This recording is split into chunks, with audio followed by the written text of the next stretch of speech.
I, 28F, need to get this off my chest because I'm really hurting right now. I've been best friends with Rebecca, 29F, for almost 15 years. We met during our freshman year of high school when we were paired up for a biology project. We clicked instantly, same sense of humor, same taste in music, and same dreams of going to college in the big city. She was the first person I called when I got my acceptance letter, and we ended up going to the same university. Throughout college, we were inseparable. We shared a tiny apartment off campus for 3 years with barely enough space for both our clothes, but we made it work. When my parents went through a messy divorce during my junior year, Rebecca skipped her spring break plans to stay with me. When she lost her marketing job during the pandemic, I helped her with rent for 3 months until she found a new position. We've been through everything together: birthdays, breakups, job interviews, family drama. She's basically the sister I never had. The complicated part of our story starts about 5 years ago. I met David at a work conference in Chicago. He was charming, intelligent, and we hit it off immediately. We started dating long distance. He lived about an hour away, seeing each other on weekends. The relationship lasted 8 months, and honestly, it was good while it lasted. We enjoyed each other's company, had similar interests in hiking and photography, and got along well with each other's friends. But the distance started taking its toll, and we both realized we wanted different things. I was looking to settle down in our city, while he wanted to explore opportunities on the West Coast. The breakup was mutual and amicable. We stayed friends on social media, liked each other's posts occasionally, and would chat if we ran into each other at industry events. Rebecca was there for me after the breakup, even though I told her I was fine. She organized a girls' weekend, complete with wine, face masks, and terrible romantic comedies. 2 years after David and I broke up, Rebecca got a job at Trans Tech Solutions, the same company where David worked. She was excited about the role, better pay, better benefits, and a chance to work on bigger projects. I was genuinely happy for her. She mentioned running into David at orientation, and I told her what a great guy he was. Over the next few months, I noticed she talked about him more and more. One Friday night, over our traditional pizza and wine dinner, she confessed she had feelings for David. She was worried about how I'd feel, but I encouraged her to go for it. I even helped organize group happy hours where they could spend time together without it being awkward. I watched their relationship bloom and was thrilled when they started dating officially. Fast forward 2 years, and David proposed. The proposal was perfect. He asked for my help planning it because he knew Rebecca would never suspect anything if she thought she was meeting me for our usual Sunday brunch. I helped him set up the rooftop restaurant where we used to have our college study sessions, complete with photos from their relationship and her favorite flowers. Rebecca was over the moon, and I was too. She asked me to be her maid of honor the same day, and I spent the next few months helping her plan everything. We looked at countless venues together, created mood boards for different color schemes, and spent hours on Pinterest planning the perfect wedding. I went with her to every vendor meeting, taking detailed notes because I knew how forgetful she could be. I even helped her narrow down wedding dress styles before she went shopping with her mom. Everything was perfect, or so I thought. 3 months ago, Rebecca asked me to come over to her place after work. She was acting strange, fidgeting with her engagement ring, barely touching the Thai food we ordered, and avoiding eye contact. Finally, she told me she didn't want me at her wedding. I thought she was joking at first, but her eyes were dead serious. She explained that she found some old texts on David's phone while using it to order takeout. The texts were between David and his college friend Mike, from about 3 years ago, before he even met Rebecca. In the texts, David mentioned that I would always hold a special place in his heart because I was his first serious relationship after college and helped him through a tough time when his dad was sick. I tried explaining to Rebecca that these texts were ancient history, that David and I were nothing more than casual friends now, and that I was genuinely happy for them. But she wouldn't listen. She said she couldn't enjoy her wedding day knowing I was there, knowing that somewhere in David's heart, he still had feelings for me. She made me promise not to come to the wedding, saying our friendship would be over if I showed up. I was devastated but agreed because I valued our friendship more than my pride. I continued helping her with wedding planning remotely, ordering personalized favors, coordinating with vendors over email, and even helped her mom organize the bridal shower through text messages. I wasn't invited to the shower, but I still spent hours creating a digital slideshow of Rebecca's photos for it. The wedding is in 2 weeks, and I've been trying to make peace with watching my best friend get married through Instagram stories. But yesterday, my friend Sarah changed everything. Sarah, who's invited to the wedding, called me in tears after the bridal shower. She said she couldn't keep quiet anymore about what happened. According to Sarah, during the bridal shower, Rebecca spent a good hour badmouthing me to everyone. She told them I was pathetic and desperate, Still pining after David after all these years. She claimed I tried to sabotage their relationship multiple times by showing up at their date spots accidentally. The worst part? She told everyone I tried to kiss David at their engagement party, a complete lie because I wasn't even at the engagement party. I was home with COVID, which Rebecca knows because she dropped off soup and magazines at my doorstep that weekend. Sarah was so shocked by Rebecca's behavior that she recorded parts of the rant on her phone. She sent me the audio, and hearing Rebecca's voice saying those horrible things about me made me physically sick. 15 years of friendship, and this is what she really thinks of me? Or is she just saying these things to justify not inviting me to the wedding? I'm sitting here, alternating between crying and feeling angry. I've given up so much for this friendship, kept my distance when asked, supported her relationship from the beginning, and this is what I get in return? Should I confront Rebecca? Should I tell David that she's been lying to everyone? Or should I just cut my losses and walk away from this friendship? Edit. Thank you all for your responses. I'm reading through them and trying to process everything. A lot of you are asking about David. No, he doesn't know about Rebecca making me promise not to come to the wedding. As far as he knows, I declined the invitation because of work commitments. Rebecca asked me to tell him this excuse to avoid drama. Update 1 first, I want to thank everyone who commented on my original post. Reading through hundreds of responses helped me realize I wasn't overreacting. A lot of you suggested telling David the truth immediately, but I was hesitant. Despite everything, I didn't want to ruin what was supposed to be the happiest day of their lives. But life has a funny way of revealing the truth, even when we try to hide it. Last Saturday started like any other day. I was at the Valley View Mall, shopping for new work clothes since I needed something to keep my mind off the upcoming wedding. That's when I saw them, Rebecca and Andrew, her 45-year-old boss, coming out of David's bridal. At first, I ducked behind a pillar, not wanting an awkward encounter. Rebecca was holding a garment bag that I assumed was her wedding dress. What happened next made my blood run cold. Andrew pulled Rebecca close in the parking lot, right next to his Mercedes, and kissed her. Not a friendly peck, but a full-on passionate kiss. I felt like I was watching a car crash in slow motion. Rebecca, who had accused me of trying to steal her fiancé, was kissing her married boss just days before her wedding. I took out my phone and recorded a short video, then snapped a few pictures. I knew no one would believe me without proof. I sat in my car for almost an hour afterward, trying to process what I'd seen.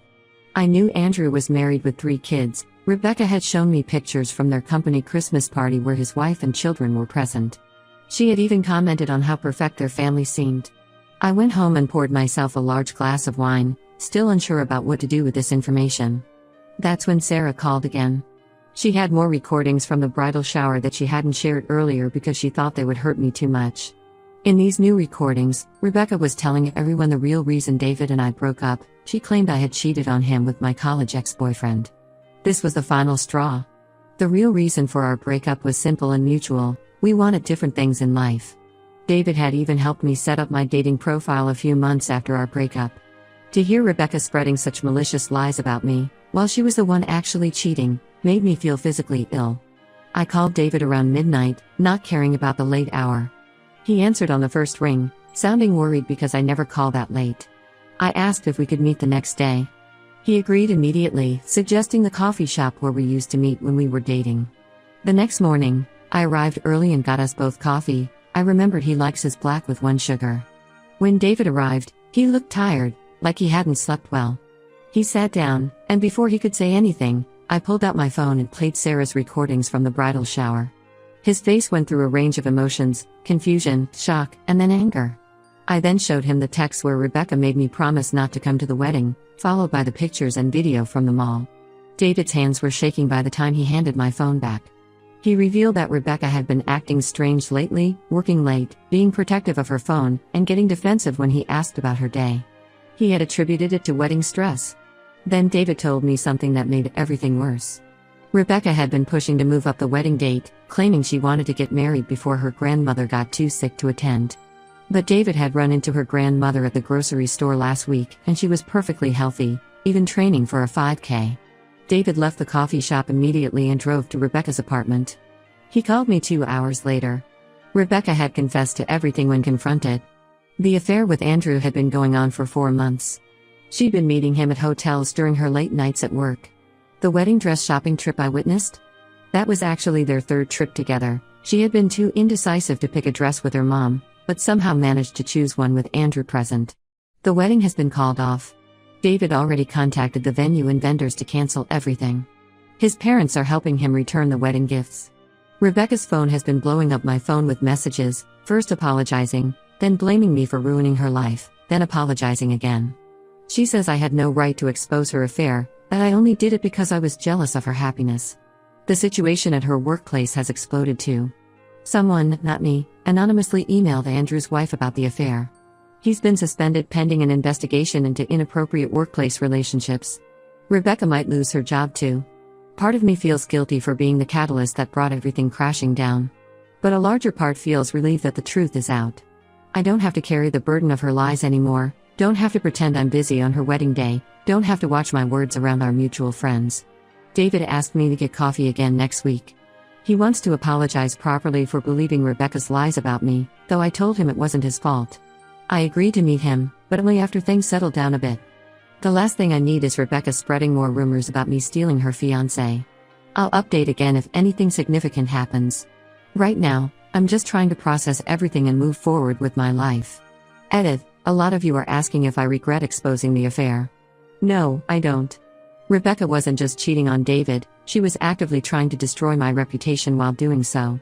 David deserved to know the truth before making the biggest mistake of his life. Update 2: the aftermath of exposing Rebecca's affair has been intense, to say the least. Everything blew up even more dramatically than I could have imagined, and several shocking developments have occurred since my last update. 3 days after my last post, Rebecca's affair became very public knowledge at Trans Tech Solutions.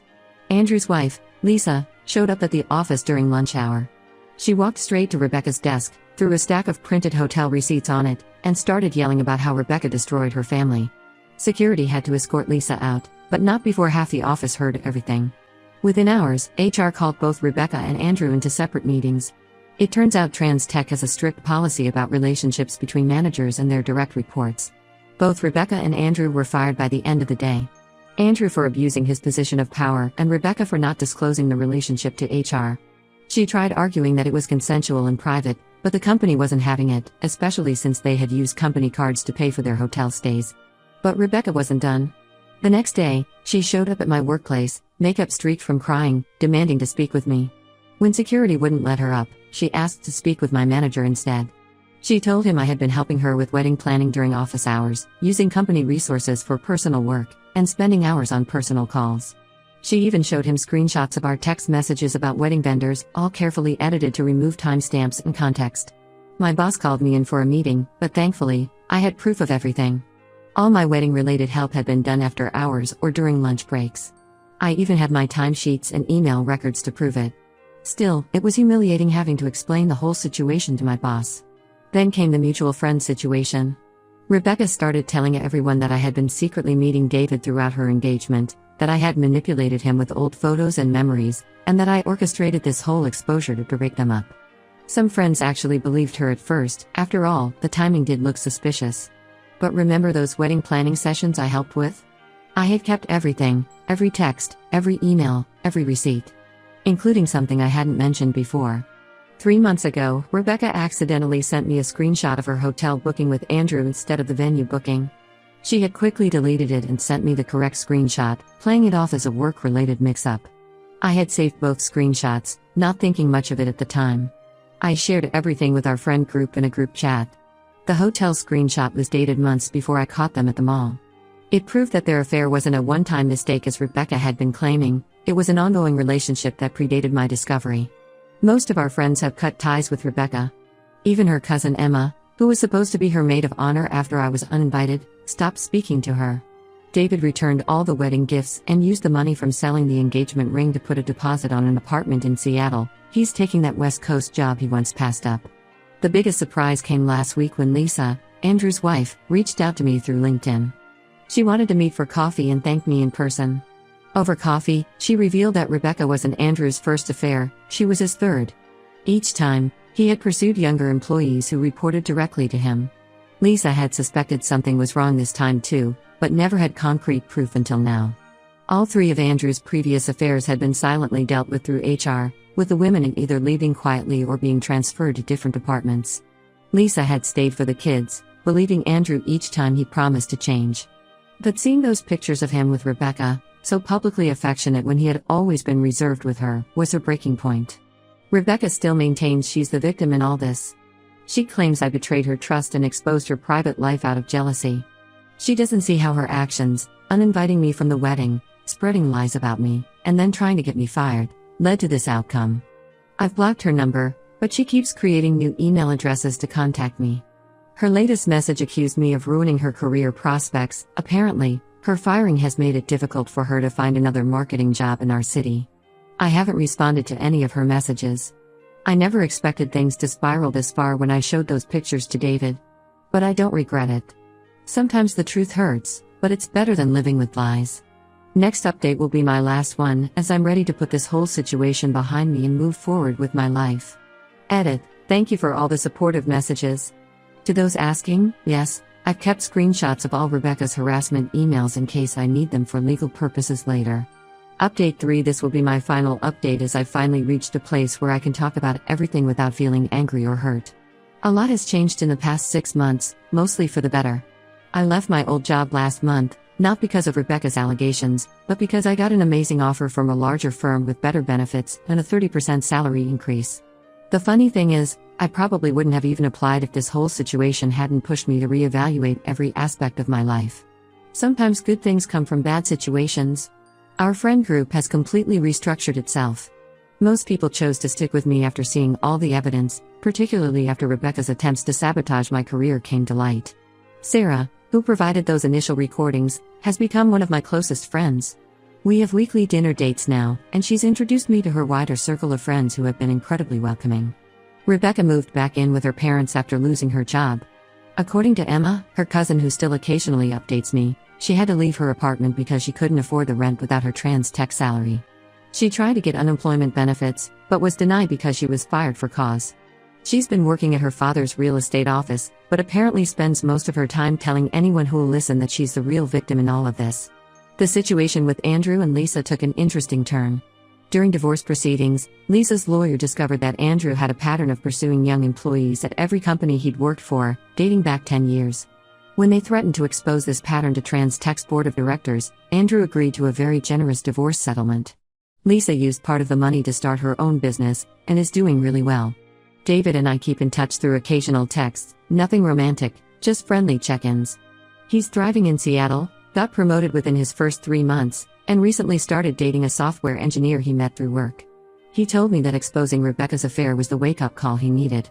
He had been ignoring red flags because he was so invested in the idea of marriage and settling down. The most satisfying development came last week. Remember how Rebecca kept creating new email addresses to harass me? She finally stopped after her father found out. Apparently, she was using the office computers at his real estate firm to send those emails, and the IT guy discovered them during routine maintenance. Her father was furious, not just about the emails, but about the whole situation once he learned the full story.